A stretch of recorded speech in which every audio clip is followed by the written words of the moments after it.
Siapa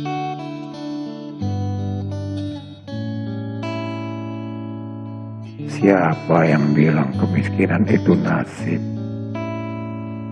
Kemiskinan itu bukan nasib, tapi proyek negara. Aku muak mendengarkan kalimat-kalimat seperti obat penenang. Sabar ya, beginilah nasib orang kecil.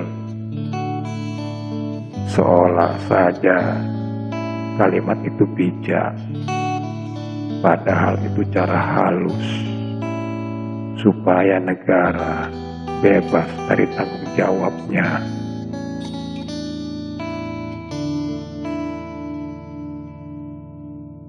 Kemiskinan bukan datang dari langit, ia lahir dari upah yang ditekan, harga yang melambung tinggi, lahan-lahan yang dirampas, pendidikan dipersulit, kesehatan diperdagangkan, hidup benar-benar dicicil. Tapi setiap kali orang miskin protes, jawabannya, sudah, syukuri saja. Padahal rezeki bukan mukjizat, tapi dari sistem yang adil. Dan sistem kita justru dirancang biar orang miskin tetap hidup, tapi tetap miskin. Orang miskin itu aset murah untuk politik, sangat ekonomis. Mereka bukan mudah diarahkan karena bodoh, tapi karena tidak punya ruang untuk membangkang. Menolak, perut mereka kosong. Protes, bantuan langsung di blacklist. Kritis sedikit, dicap pengacau. Momok mereka sehari-hari, anak tak bisa makan, listrik mati, utang nunggak. Semua itu membunuh keberanian mereka. Maka yang dirawat negara bukan kemandirian, tapi ketergantungan. Bansos itu bukan kepedulian, itu remote control. Bansos menjaga rakyat miskin agar tetap hidup, tapi tidak cukup kuat untuk bangkit. Haknya diubah jadi belas kasihan. Pajak rakyat dibungkus seolah hadiah dari si penguasa. Ini bukan tata kelola ekonomi, ini pengendalian psikologis massal. Pemilu adalah musim panen kemiskinan. 5 tahun sekali orang miskin mendadak jadi penting. Difoto, dipeluk, diberi bingkisan. Habis itu kembali jadi angka statistik.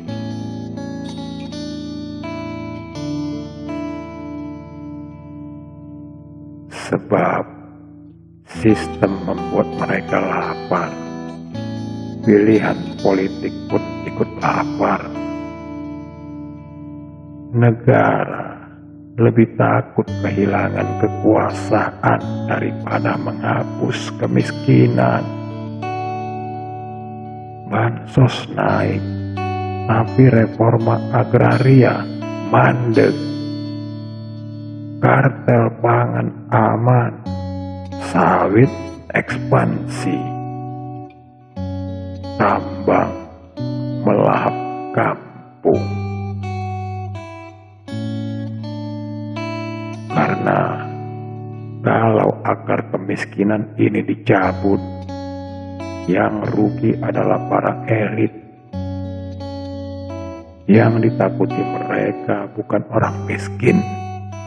Yang ditakuti mereka adalah orang yang berani mandiri.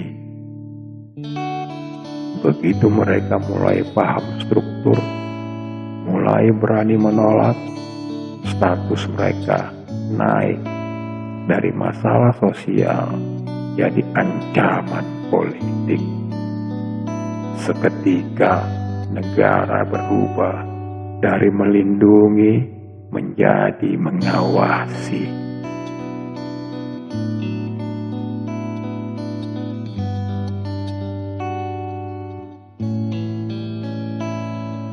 Petani adalah contoh telanjang dari kemiskinan yang disengaja ini. Kerja dari subuh sampai senja, tapi benih dikuasai perusahaan. Harga dirantai tengkulak, distribusi dikuasai kartel. Setiap musim utang, setiap gagal panen utang. Negara pun datang sekedar saja, cukup agar petani tetap menanam dan tetap miskin.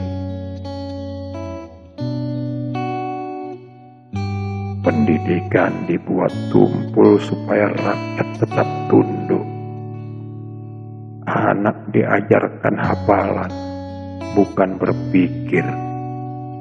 Taat, bukan menggugat. Yang lahir bukan warga kritis, tapi pekerja patuh. Dan selama rakyat tidak kritis, kemiskinan mudah dipelihara.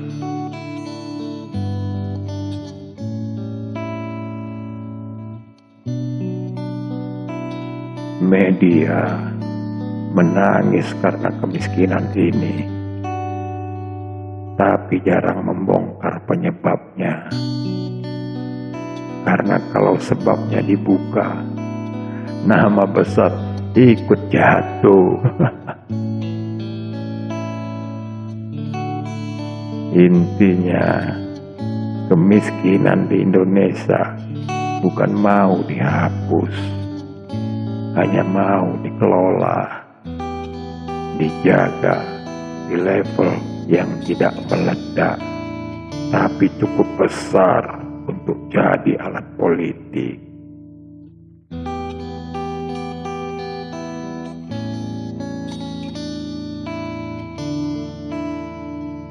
Orang merdeka secara ekonomi susah diatur, dan itu berbahaya bagi penguasa, apalagi yang busuk.